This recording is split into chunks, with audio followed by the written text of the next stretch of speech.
ఈ స్టేషన్ చాలా పాతది. ఇక్కడ నుండి ఏ ట్రైన్ ఇంకా వెహికల్ వెనక్కి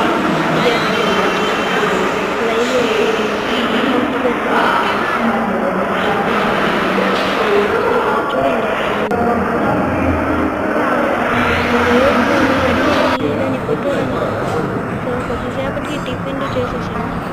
హోటల్ చూడండి. కొద్దిగా ముందుకెళ్ళిన తర్వాత ఒక టాయ్ ట్రైన్ కనపడింది. అలాగే మా ఊరికి వచ్చేసాం, బాణంబడికి. సో ఇక్కడ నుండి ఇంటికి వచ్చేసాం. So bye guys, like, share, subscribe. Bye. చూడండి ఇప్పుడు